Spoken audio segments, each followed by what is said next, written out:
Salut à tous les supporters de l'AS Monaco, j'espère que vous allez bien. Ce soir, c'est le round 2. Alors, c'est bien dommage. Alors déjà, je tiens à vous dire que je devais passer sur All Sports One. C'est une émission donc avec des chroniqueurs du Paris Saint-Germain qui voulaient nous entendre, en fait, savoir ce qu'on a pensé un peu de ce match, histoire de discuter. Et ensuite, je devais faire le grand décrassage avec Thomas Parle Foot et tout a été annulé parce que Thomas, il était sous la tempête et All Sports One n'a pas réussi à... Ils avaient des problèmes de connexion. Voilà, ce qui fait que tout a été annulé. C'est bien dommage parce que ce match... il a fait couler beaucoup d'encre et il méritait. Il y a plein de choses à dire sur ce match concernant les dispositifs, concernant les compositions. On a vu le Paris Saint-Germain qui des fois même était en 2-2-6. C'était énorme, ouais, mais c'est des malades. Mais voilà, ce qui fait que nous, on a pu exploiter ça pour aller en contre. Et si tu t'amuses à ça, du moins concernant pour les Parisiens, si tu t'amuses à ça en Ligue des Champions, ça risque d'être chaud. Mais voilà, c'est pour ça qu'il y a beaucoup de supporters parisiens qui sont inquiets de ce résultat. Mais moi, je te dis non, tout ça, ça vous permet à vous de ne pas aller en Ligue des Champions les mains dans les poches. Ça, c'est tout à fait normal. Après, bon, il y en a, ils disent que Monaco a le style de Dortmund, tout ça. Oui, du moins, c'est pas vraiment le style de Dortmund. Ça a joué comme une Ligue des Champions. C'est-à-dire, tu prends le ballon, t'attaques, tu lances et ça va vite devant le but. Et voilà. Et c'est là qu'il faut être concentré. Mais après, le problème, c'est que si t'as que Marquinhos et je sais pas qui là en défense et que tout le monde est devant, ça pose problème. Donc, tu sais que vous prenez un ou deux buts comme ça et il faut faire attention, quoi, si tu te tapes contre un gros. Concernant Moreno. Alors, Moreno, il y en a beaucoup qui disent que oui, non, c'est pas la patte Moreno. Si, oui, c'est trop tôt pour le dire. Forcément, il en est qu'à son deuxième match. Mais si, moi, je vais te le dire, il y a de la patte Moreno. Il y a de la patte Moreno dans le sens où l'AS Monaco n'avait pas du tout le même état d'esprit qu'avec Jardim.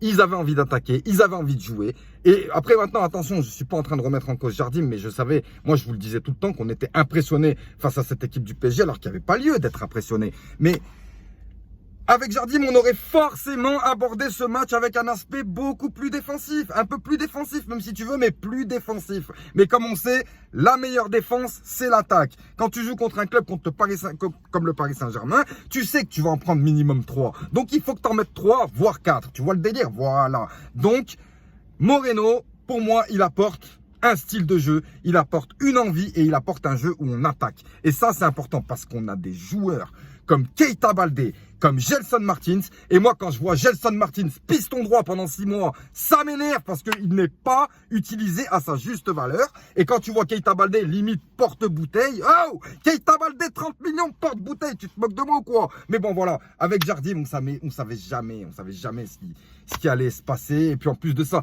ni les supporters, ni le club, ni le joueur savaient ce qui allait se passer. C'est ça qui était dommage avec Léo. Mais voilà, attention. C'est tonton, hein, on n'oublie pas, de toute façon, je sais qu'il va rebondir dans un grand club, voilà, et qu'il va pouvoir mettre tout ça en place. Mais voilà, en tout cas, nous maintenant, on a Moreno, agréable, souriant, bon avec les joueurs, très proche des joueurs, ça fait plaisir, et on le voit, on le sent. On voit qu'il se passe quelque chose. J'aimerais revenir sur le match de Fabregas. Alors Fabregas, j'ai entendu, à la partir vers la 60e minute, ils ont commencé à l'insulter là sur le terrain. Mais vous êtes des malades ou quoi? Fabregas, il a fait une excellente première mi-temps. Il y est pour beaucoup dans plein de choses. Depuis début 2020, il est impliqué quasiment dans tous les buts. Mais qu'est-ce que vous me racontez là? Fabregas, il avait un rôle un petit peu bâtard, mais il a fait une excellente première mi-temps. Un travail de l'ombre parfait. Et puis en plus avec une passe décisive. Voilà. Deuxième mi-temps, par contre, là, il s'est retrouvé aux côtés de Ben Yedder. C'est là que j'ai pas compris, en fait. Il était beaucoup trop offensif. Et bien sûr, ça n'est pas son poste. Et il a couru tout le match. Donc bien sûr, c'est normal qu'il était sur les genoux. Alors voilà. Tout le monde lors de ce match était sur les genoux. Je ne sais pas si vous vous rendez compte. Le Paris Saint-Germain, à l'actuel, ils ont 4 ou 5 légers blessés. Tu vois, blessés légers parce que ça a trop tiré. On s'est fait une partie de football. Donc voilà. Vu que ça a tiré de cette manière-là, Fabregas, oui, excusez-moi, il n'est pas retraité, mais il a 32 ans. Il a commencé le football à 16 ans. Il était capitaine d'Arsenal à 17 ans. Qu'est-ce que tu veux, toi? Et voilà. Quand tu commences comme ça pendant tant d'années, c'est normal que ton corps, au bout d'un moment, il commence à... Voilà. Fabregas, il est sorti à la 60e. Nous, on l'applaudit. Toi, tu fermes ta gueule. Et puis voilà. Et puis ensuite, qui c'est qui est rentré?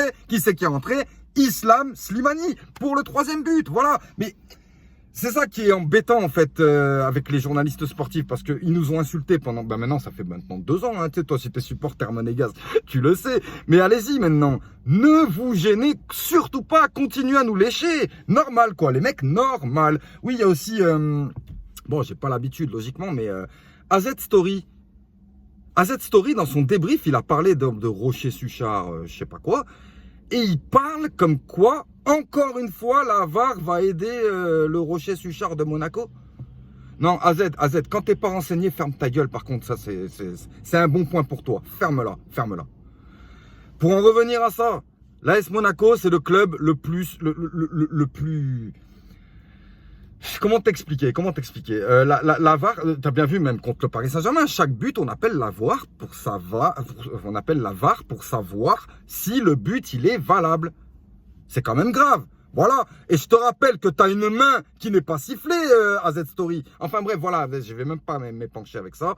Je sais que nous, on a fait un bon match. Je sais que pour nous, c'est une victoire. Pour vous, c'est une défaite. Et ce soir, vous êtes à Monaco. Ce soir, vous êtes à Monaco et on va, bien entendu, tout faire pour gagner. Ce serait bête pour vous qu'on vous dise qu'on vienne jouer la défense parce que ça va pas être le cas. On vient pour gagner et on veut arriver à quelque chose lors de ce championnat, c'est-à-dire au moins atteindre une place européenne. Aujourd'hui, on sent qu'on en a les capacités, on sent qu'on a l'entraîneur qu'il faut, qui est porté vers l'attaque et qui utilise les joueurs en les mettant à des postes où ils peuvent vraiment s'épanouir à 100%, et ça se voit, ça se sent. Maintenant, Bakayoko, vous l'avez très bien vu quand il est sorti, l'autre il lui a dit ça va finir à 5-5, c'est trop bien, nous on se régale. Il lui a dit non, pas de 5-5, il a dit une victoire c'est mieux. Oui, une victoire c'est mieux parce que forcément on veut la victoire, oui, c'est pas parce que c'est le Paris Saint-Germain qu'on va dire qu'on va forcément perdre, même si ce soir ça va être difficile, ça va être même 2 fois plus difficile parce que comme dit Moreno, c'est pas une équipe qui est habituée